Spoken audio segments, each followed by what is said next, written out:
We make decisions. We don't always make them all as product managers. Let's stress that. Sometimes it's the designer, sometimes it's the engineer, sometimes it's our boss, but it's all decisions up and down. So the reason I say road mapping is a synonym for product management is because road mapping is an activity that goes on throughout the month or throughout the quarter. It's continuous. It's the decisions that we make about what we're actually going to work on. The roadmap, this artifact, should be a trivial activity. Like I'm also, one of my favorite sound bites that I throw out there is, if you're spending more than 30 minutes on your roadmap every month, you're doing it wrong. What pivotal experiences led you to develop this philosophy on context-driven decision-making? Everything depends on the context we're in. So we find ourselves here. We can't forget that we are here. We can't forget of what's happened in the past. We can't forget about the environment around us. We're not free to make any and all choices that we want, to just throw away that history. As a product manager, we've typically got a product. It already exists. Very few people are going through that 0 to 1 journey. So we've got something. We've got a starting point. We have a certain amount of money in the company. We have a certain amount of skills and capabilities in the company. We have certain competitive sets. We have certain trends happening out there in the market.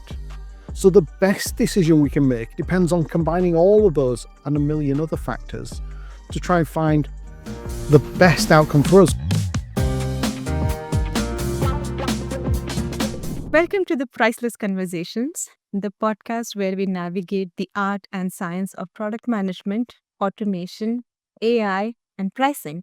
We do this with a mix of wit, wisdom, and an occasional dashboard war-related story. Hi all, I'm Satya, a scientist who found her way into the product world and leadership.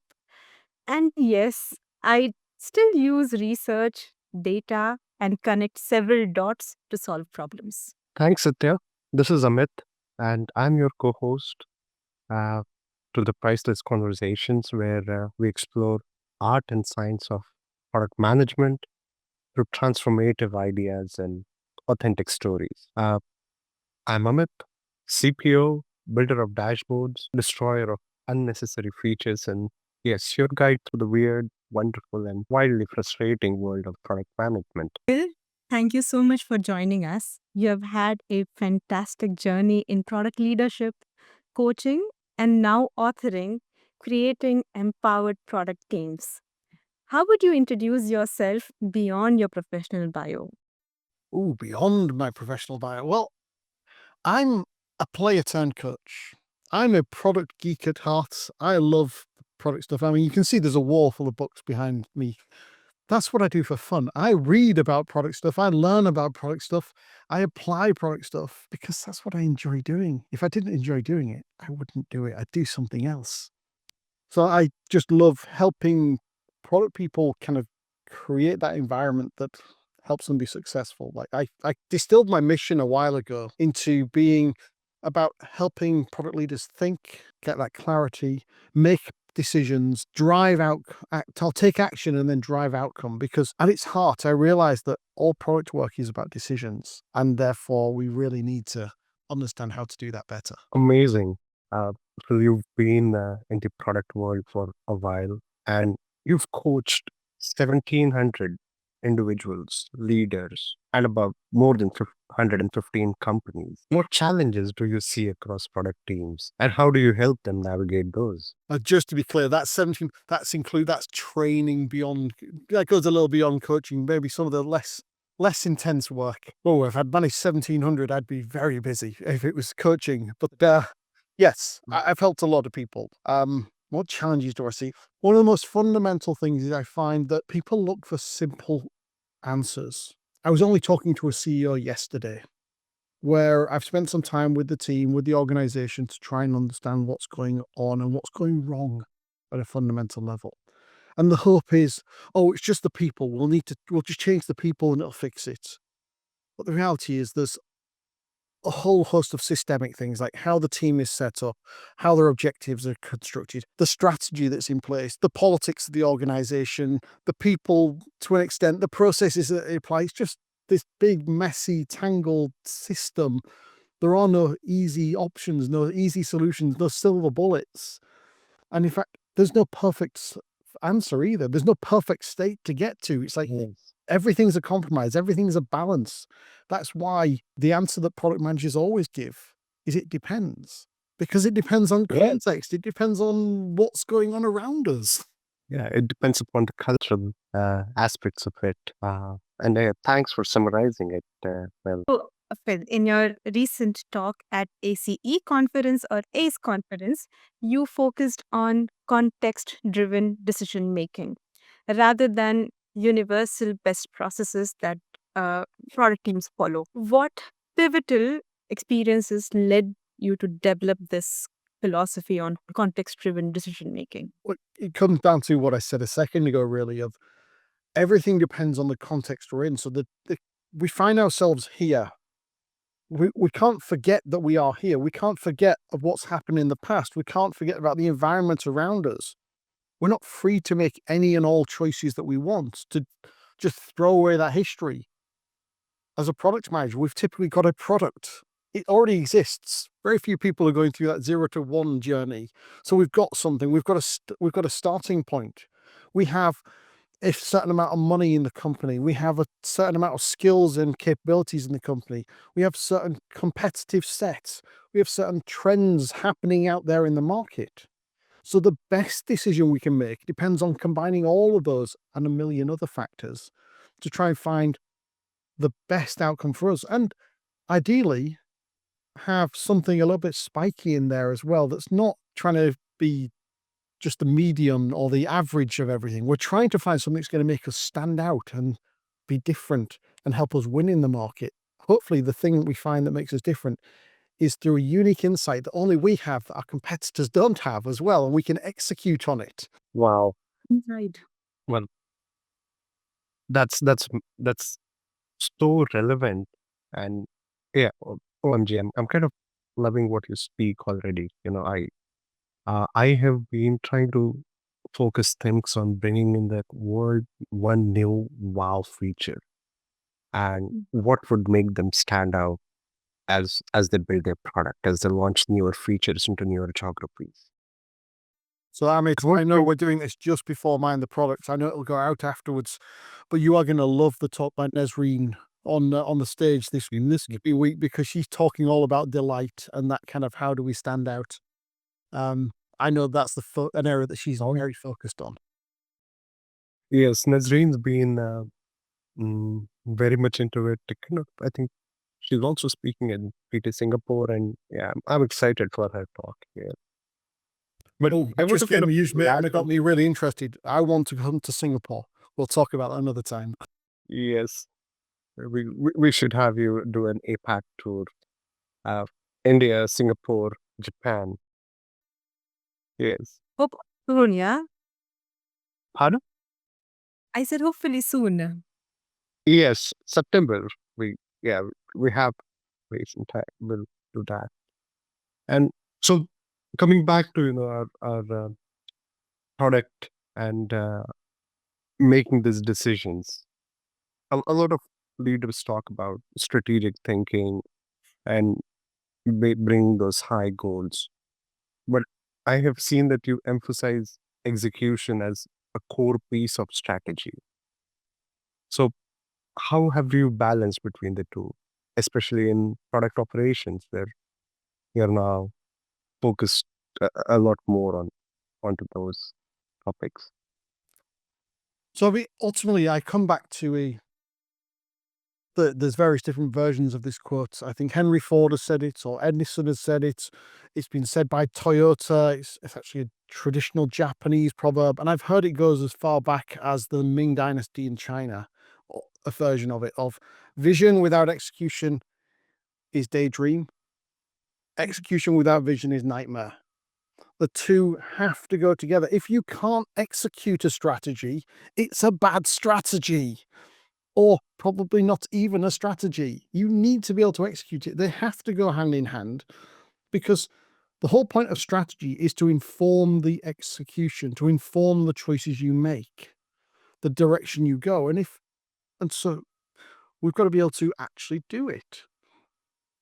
And there's bad strategy in the sense that it's bad because it's not getting the outcomes. To an extent, there's Yeah. some luck there. But if you define a strategy that is just not executable or doesn't actually make any choices. I was coaching someone only this morning and they told me about the goals of their organization. And I listened to it and I said, every word apart from about 2 in that is corporate BS. There are no Mhm. choices in there.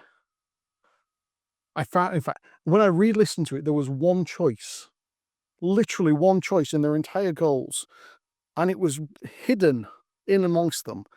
If you're not making choices, you're not making strategy. Yeah. Very well. I think that's the core to decision making, making choices.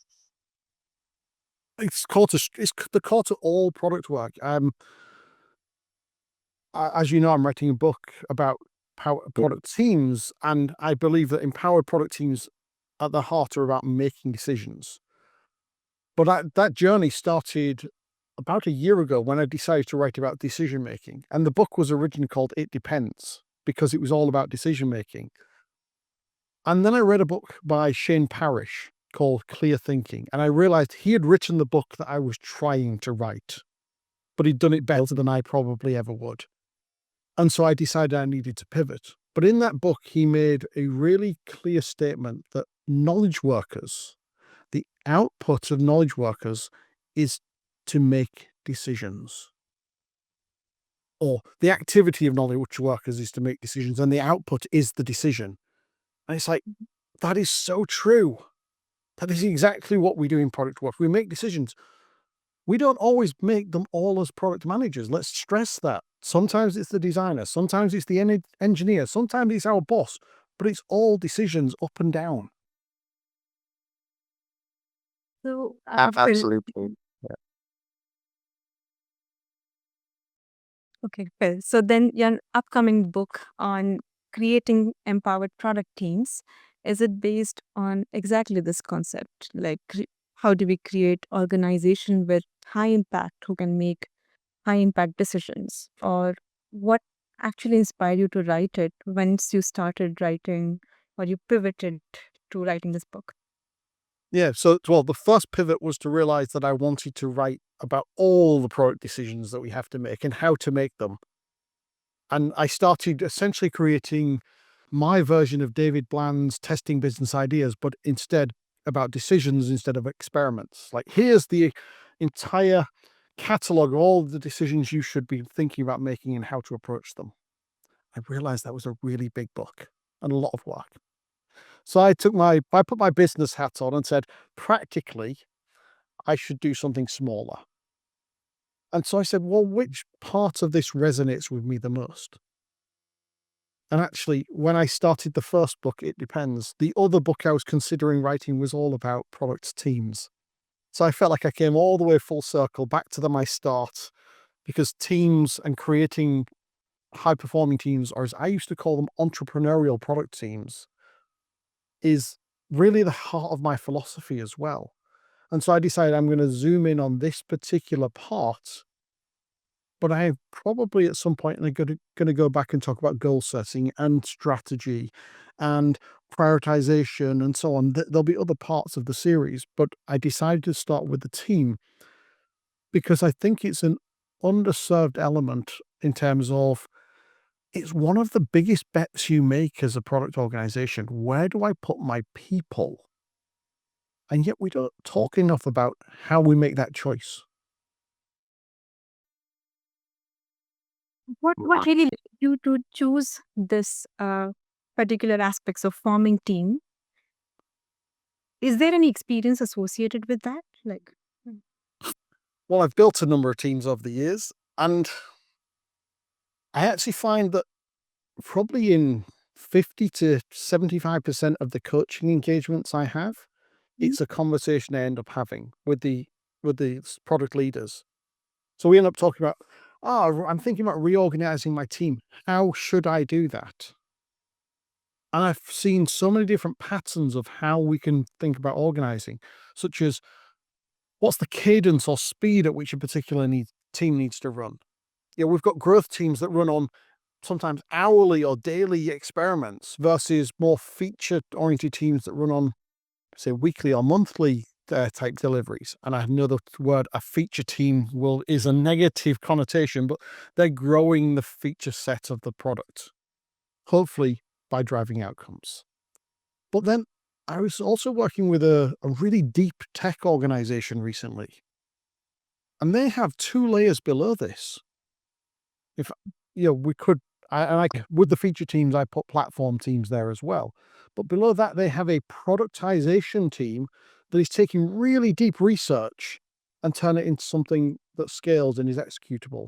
And then they have a research team that is doing true research, and that can take 6, 12 unendable or unknown amount of time to actually solve the problems, to do the research to actually find solutions. But by the time they've done it, it's still not industrializable. It's not productized. Hence that need for that second layer. And then for it to be integrated actually into the product. So I found like 4 layers of speed that teams run at. But then I've also found, how do we slice things up? Like, do we put them on a particular type of problem or a particular component of the product? There are some great books out there, like Team Topologies, that has a model, but it's heavily influenced from the DevOps world. Yeah. And when it says a platform team, it has a fundamentally different meaning to a platform team than I have, and that Marty Kagan has as well.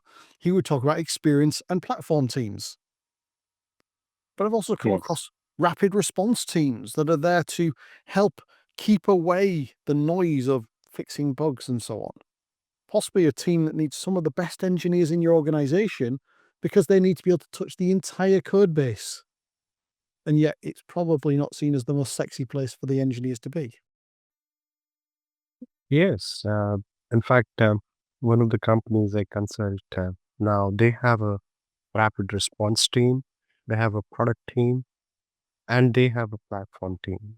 You bring up those two research teams. That's very fascinating, and I think I might want to kind of lean on to more of that, of how you can bring on those research teams, what kind of decisions they help make, how do these decisions move or phase the platform teams and product teams. Yeah. Oh, I think you've got 2 elements here. There's the decision of what those teams work on, and there's a Yeah. really important part of the due diligence you do on how much time you spend figuring out what they work on. If they're going to take 6 to 12 months to deliver anything, you probably spend a lot of time thinking about what they're going to work on up front. Yeah. And put a lot of checkpoints in to see, are they making progress? But in research, frankly, you might not see any progress until like the very end. Whereas a product team, there's a better phrasing than saying a feature team, but I think they're all product teams. That's the way you get the slight challenge. Yeah. They're going to put a lot less effort into the upfront thinking. Dare I say, someone might call the upfront thinking waterfall, but they're going to put less effort there because they know that they actually can't really learn what the customers want without doing true discovery and experiments of putting it in their hand. But a growth team is doing the same sort of thing, but on a much faster cadence, because it's like much simpler things often, like changing the copy on a site or changing the wording, or maybe adjusting the user flow to make it Yeah. to drive metrics like retention and funnels and so on, which are super important for actually making money, which, let's be honest, when we want to take it all the way back in products, that's what we're here Yeah. for. Absolutely. You are like kind of churning our minds very, very fast, Phil. So we covered about product operations co-opted from DevOps and with speed is of essence. And many product people are turning into feature planning, like more than product planning, it's more on feature planning. So this is where I would like to take our conversation to, which is road mapping beyond features. Yep. So you have said in your earlier conversation that we have gone through and even today that Road mapping is a synonym for product management.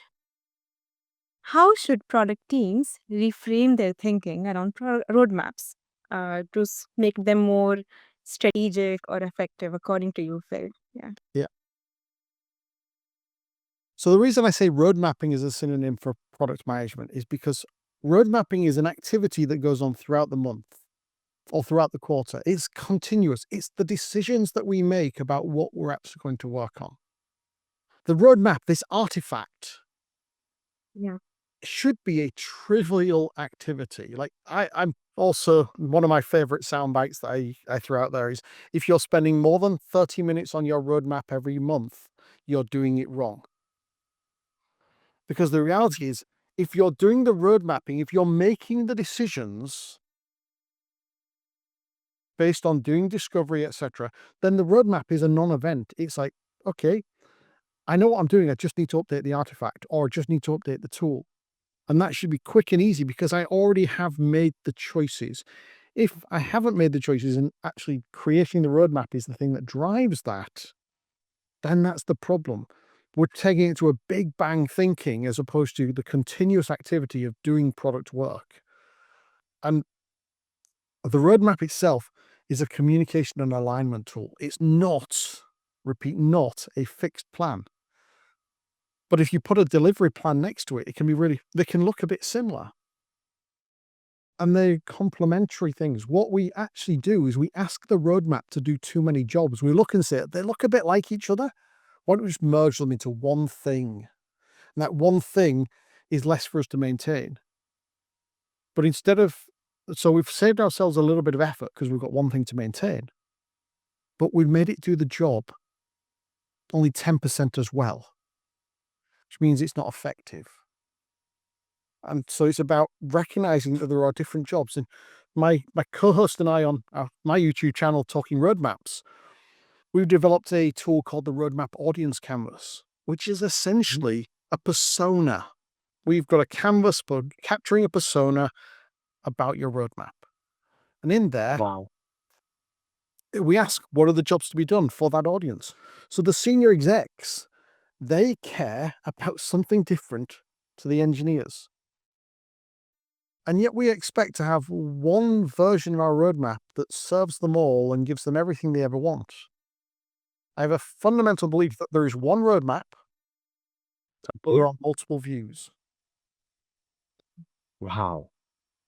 But so these roadmaps, which has one roadmap and then multiple views,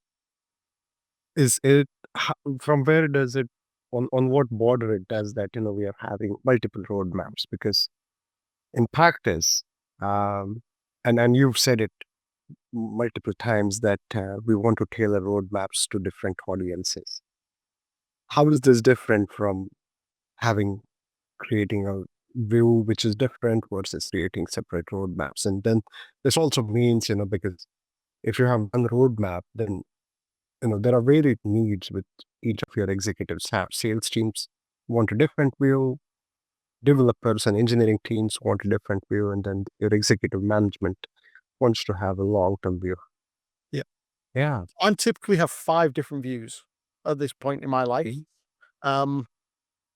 I have my engineering and operations view, relatively short term, relatively high detail that they can execute against. If I show that group a 5-year roadmap, they don't believe me and I lose credibility.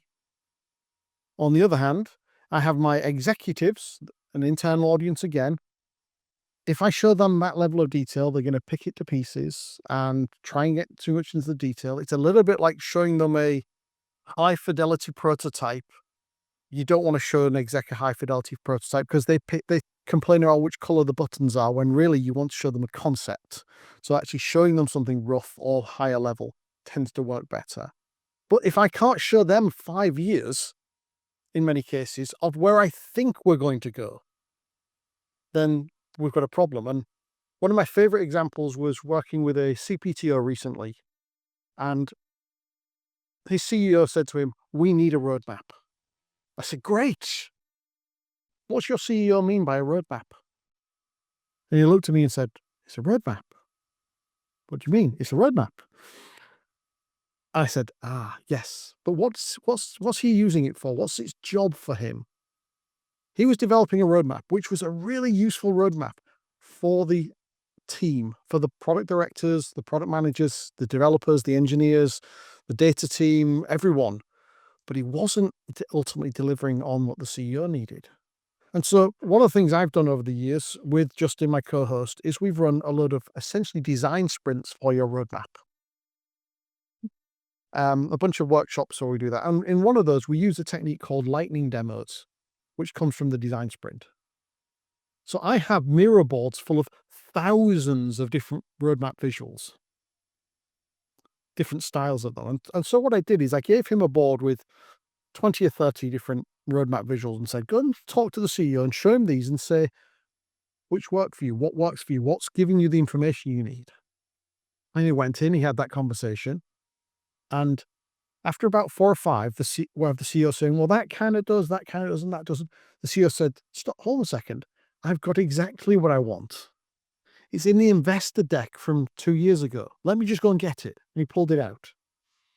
And it was 3 boxes, a square with a rectangle with a slightly larger rectangle getting bigger to the upper right, and another one getting bigger to the upper right again.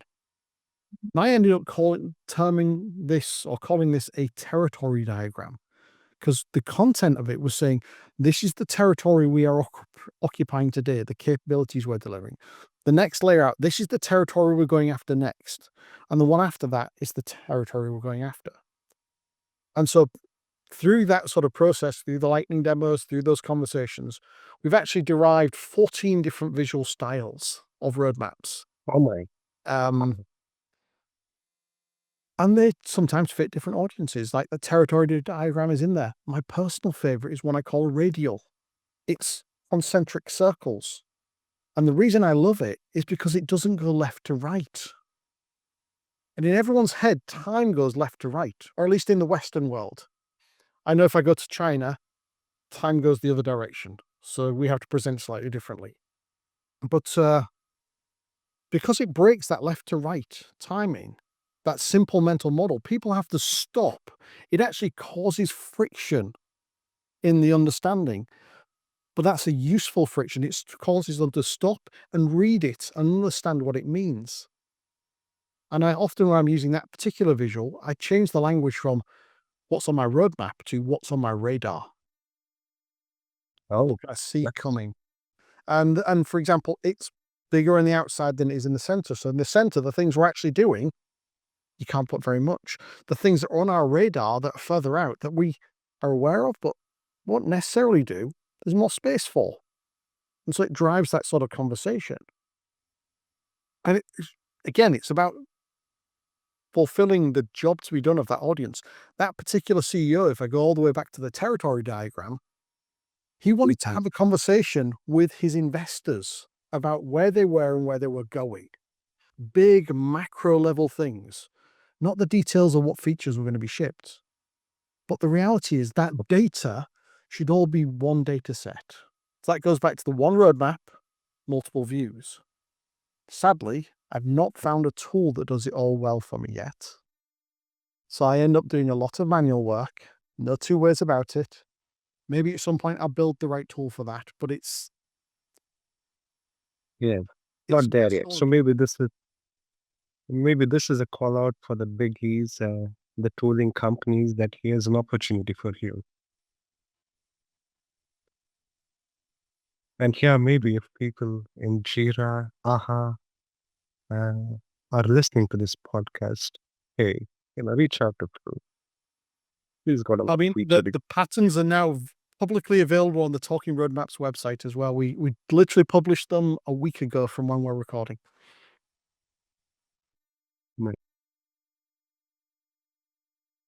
So, well, despite all the roadmap frameworks that you have explained, there is a slight chance that roadmaps can fail. For example, you have highlighted 3 major issues. 1, poor definition. 2nd, incompleteness. third, lack of communication. And that becomes one of three of the major reasons why roadmaps fail down the line. What's your advice for the product teams who are yet to see these challenges, who are still blind to these three issues that they're facing so far? So let me start out by saying roadmaps are just a tool. In fact, I am quite happy to throw roadmaps away tomorrow, as long as we can get all of our teams aligned on and communicated on direction of travel. It's the best worst solution that we know of. Right now, I would throw it away if I can find something better, but I haven't found anything better that gives me that overall direction of travel and some of the sequencing of direction of travel, like objectives, OKRs, NCTs, those sorts of things can give you something to an extent, but they don't allow for the sequencing and when you're dealing with, in particular, B2B customers, that's important. Like the roadmap is part of the sales conversation, whether you like it or not, because you are basically two big tankers and you're trying to figure out if you're going in the same direction. And if you're going different directions, you probably don't want to go on a journey together. Yeah, man. I, I think in such scenarios, and then you've said this multiple times, product manager's job is to manage risks, the biggest risk being the roadmap failing. And yeah, Mark Abraham also wrote a book on this, Managing Product is Managing Risks. How do you think about product risk in terms of visibility, value, usability? So I always come back to, or typically come back to, Marty Kagan's four risks, or value, as in, by that I mean customer value, viability, by that I mean business value, and usability, as in user value, and then feasibility. Can we even create this thing? I really love one of Marty's phrases of, we're trying to create value or deliver value in ways that are only just now possible. And sometimes the feasibility is the biggest risk. There's a if you look at classic startup culture, it's all about what's valuable. We look at the customer value first. Customer and user value, depending on if it's B2B or B2C. Because if no one will buy it, then there's no point in even trying to create it. But sometimes the biggest risk is, can we create it in the first place? Like some of that deep research that I talked about previously, if we can't solve those problems, it doesn't there's no value in talking to customers. We're just spinning wheels, burning cash. And so there's an element of knowing it's valuable to them, but it's all about which is the biggest risk. I mean, I go back to Eric Ries and the Lean Startup and David Bland. No, not David Bland. No, the name has gone from me. Yeah, so I'll just restart to do a cut so you can do a cut. So I go back to Eric Ries and the Lean Startup. It's like, what are my leap of faith assumptions? What are the biggest risks? Those are the things I've got to de-risk.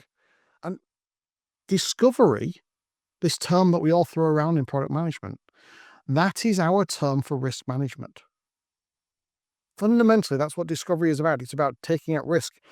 At Mind the Product in 2023, I was on a panel with Georgie Smallwood. On there, she mentioned how in her company, they changed the language. They stopped talking about discovery and started talking about due diligence, because it was a very commercial organization that did a lot of M&A. And in M&A, the language of due diligence is the language of risk management. And so it was about really getting their colleagues to understand, this is why we do discovery. It's not this black hole that we're going off into for 12 months to spin wheels and not make progress. We're doing this to make sure that, one, somebody wants it and will pay for it. Two, they'll use it. Three, we can build it. And four, we can make money out of it. Because if all four of those things don't come together, it's a waste of time. And that's, I think it's There's an equation that I saw a while ago from the startup space. I think it's Alberto Savoia, where it basically takes a bunch of factors and said it's not A plus B plus C plus D. Because if you did it that way, then, someone values it. That's worth 1. 1 plus what? 1 plus all the rest being 0 is still 1. It's still got value. It's actually multiply.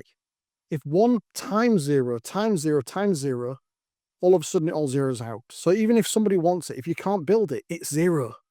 If any of those factors in the chain are 0, if the risk is there for any, isn't dealt with for any of them, it all falls down. Yeah,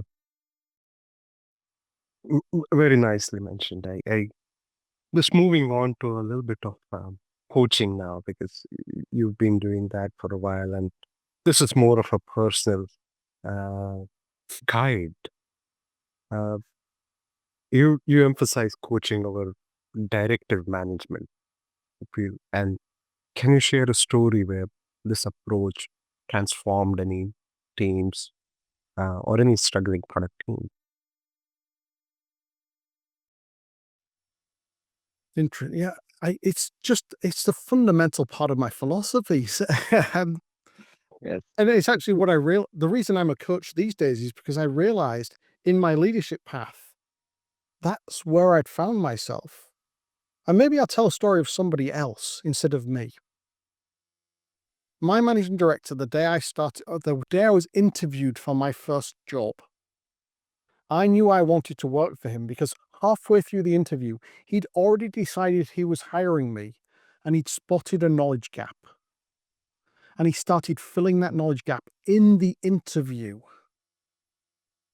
And that was foundational for me. It's like that set the tone for my first 10 years of my career. I worked for him. He was my mentor. By the way, this was around 2000, and he'd been a product manager in the 80s. So I was learning from a product professional. He was my managing director, and we were bringing product thinking was throughout the whole organization, even though I was just an engineer. Amazing. Yes, I like the way leaders, rather than giving tasks and directions, work collaboratively with you on how to shape up the new product roadmap, how to shape up new product direction. And I the biggest challenge these days, and the biggest topic that's being around, is AI, and how do we bring it in product management. Yes. So, let's say, like most of us, most of our emails, most of our messages are filled with AI in product management courses, uh, and AI in product management, something that is going to revolutionize the field itself, the profession itself. Phil, as you have a lot of experience in product management across different industries, how do you see AI shaping these product management phenomena in those industries, especially in decision making, in product operations, and road mapping? That's interesting. Obviously, I don't have a crystal ball. I do not know, but I can do some scenario planning. I can start to think about what do I think could happen or should happen, what's plausible, not necessarily what's probable. And so one of the scenarios I look down is, at the moment at least, it seems to be the largest productivity gains are happening for engineers compared to product Okay. managers. Now, there are productivity gains happening for product managers, do not get me wrong. Mostly in the boring drudgery of admin work, of meeting summaries and this sort of thing. The things that, frankly, I just didn't do anyway. I'd get somebody else to do, and it wouldn't be my product manager because they were a smaller number of people in the group. Um, so there's a whole philosophical thing there. When there's a large group of people, why is the product manager doing the admin work? But we'll step away from that one for a second. If I imagine that engineers are getting, let's say they get 5x more productive. If a product, Yeah. if in a typical product team we have today 5 to 10 engineers. Okay. Well, so if they're 5x more productive, then maybe we end up with 1 to 2 engineers in a team. But hold on a second, we've still got a team. We've still got someone who needs to do the discovery work and figure out what we're actually going to do. And some people talk about, oh, we'll just end up with one role. It'll be a product builder, a product engineer. We'll do it all together. And I'm kind of look at that and say, hold on a second. These are humans. Humans like doing different types of work. I'm a former engineer. I choose to not be an engineer anymore because, well, actually, I found it too easy and it got boring. I preferred the hard stuff of humans as a product, and then ended up in product work. That's not to belittle engineers. There are some really hard things to do, and I probably couldn't solve them. But the work I was doing wasn't challenging me and wasn't interesting at the time. So I moved into product. Well, as a human, I choose to be a product manager, and there are other humans that choose to be engineers and build things. And I don't think that that personality trait is going to disappear all of a sudden. So I think we naturally end up with this separation of roles still, of people who are more design oriented, people who are more business oriented product managers. By the way, a lot of product managers have forgotten that they're on the business side, they're not UXers. Too many UXers moved into products and diluted it a little bit. But yeah, we need to remember that business angle with a designer that brings more user-centric thinking and with engineers who can solve these problems. So what I kind of anticipate is we might see some ratios change. We might actually see a demand for more product managers. Think about it. If all of a sudden it's a 2-to-1 ratio instead of a 10-to-1 ratio, Yes. we can now afford to have, let's say, 3 or 4 times as many teams. If we have 3 or 4 times more teams, we can create more value. Now, I'm not saying that will happen, but that is a plausible scenario that could transpire. Another alternative is the merging of the roles, but I think on the balance of it, humans liking to do different types of work might override that, at least for a while. If I go more tactically around AI work and its use, I think we'll be mostly outsourcing the drudgery, the admin work, the boring work, the boilerplate work. We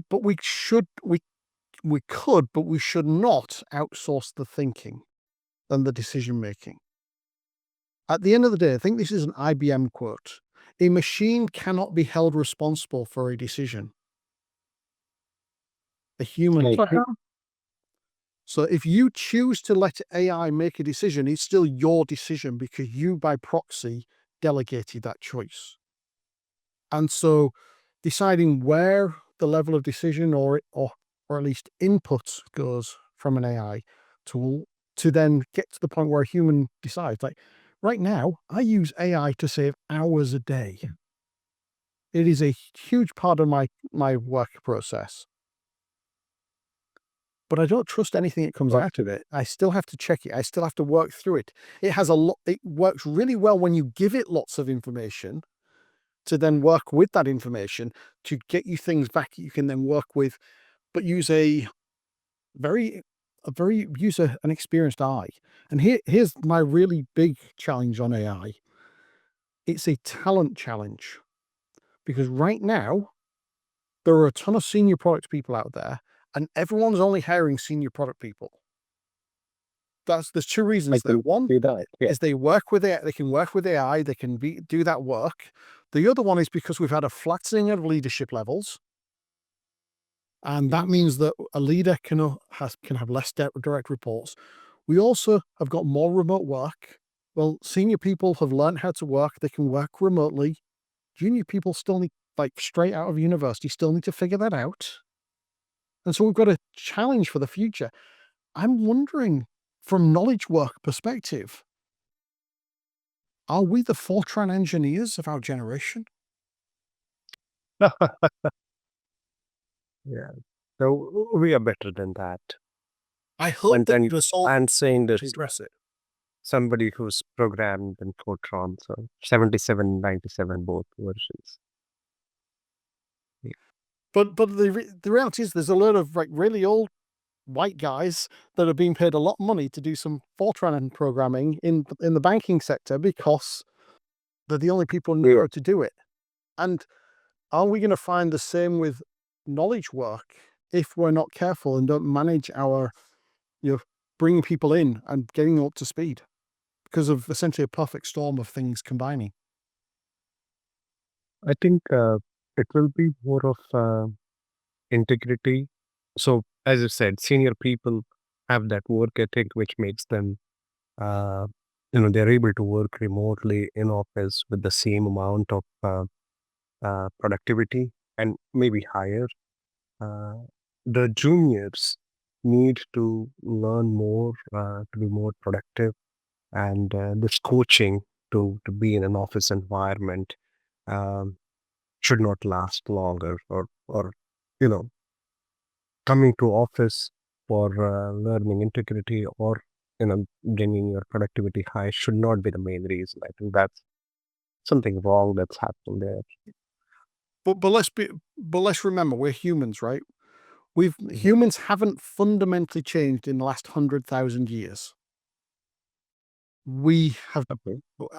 our brains, the way they work, fundamentally are the same as they were 100,000 years ago. And that was all an in-person, live interaction. We build relationships. We learn tacitly by just sitting next to someone who does good work. Now, and this is coming from me, who's someone who has been a remote worker since 2008, well before it was cool. So I'm a fundamental believer in it, but I've realized the challenge it presents for new people entering the workforce in terms of gaining those fundamental skills of how to work. So it's a problem we've got to solve. And I worry that AI combines with it to make it worse because those simple jobs you used to give to the junior person, now you're just giving to an AI. Yes. Well, maybe there could be some new roles on the horizon, and coaches would become more prevalent. I cannot think of any other name who would be there with these team members, guiding them to bring them up to speed faster. Yeah. Yeah, we'll see. Yes, I think, Yeah. but I see there's a number of factors combining. Again, I'm being a product manager, right? At least this is what I Yeah. think of as a product manager, looking at that macro environment, looking at what's going on and the context going all the way back to think about what could happen and what decisions should we be making for which paths, which futures we want to create, but also which futures could happen. Hmm. So if we had to summarize, you know, three principles that every product leader should internalize, what would they be? Top three of your mind? Ooh, that's very broad. So 3 principles that every product leader should internalize.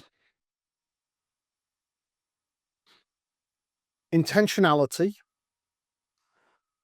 do things by design, give some thought to things, even if that is to experiment, which should maybe be the second one of experimentation. And experimentation in everything, like how you design your organization, what meetings you have, what process you follow, what tools you use. Use experimentation there and be human. Connect on a genuine human level because we're all people. And I mean, I've been guilty of being the person who caused friction in a room so many times. I'm a very loud, gregarious, opinionated person. And I've had to learn to That's okay. address some of that sometimes to really find that human nature and connect with other people. And that's super important in this world where we actually see each other in person less than we used to. But we're all humans. We should really embrace that because that's the one thing AI will never replace. True. Yeah. Phil, in all of these conversations, you have like such an enormous depth, such an enormous information and knowledge and wisdom. So, for people who are listening to us, where can they follow your work? where can they reach out to you for your coaching, and how can they be updated from about your current book that you're writing? So the best place to come is to forproductpeople.com. That's FOR, because everything I do is for product people. And if you ever see a program or anything I create, it's something for product people, like empowering coaching for product people. That's the people I serve. That's who I help. So come there and you'll find me, or just Phil Hornby on LinkedIn. I'm always happy to connect and chat with people. Absolutely. That's quite a conversation we have had today, Phil. We have covered so much today, from your approach to decision making to the importance of roadmaps as tools, as communication tools, and even the role of risk management in product leadership. So, thank you so much for coming, Phil. Thank you for It's been an absolute pleasure. I've loved the conversation. And to our, well, I'm go ahead, Satya. and to our listeners, uh, if you found today's conversation valuable, please do us a favor, leave a review or subscribe and share this episode with your product teams. Well, and if you have any questions or thoughts, drop us a comment on LinkedIn. We'd love to keep the discussion going. Phil, this has been an absolute masterclass on product road mapping, leadership, AI, and thank you so much for sharing your wisdom. Absolute pleasure. I know I got a little philosophical in some places, but that's what I love. So great to meet you here. Well, we love your, love this conversation. They're truly priceless. Thank you for our listeners for tuning in. Until next time, keep building, keep learning, and remember, in product management, context is everything. See you soon.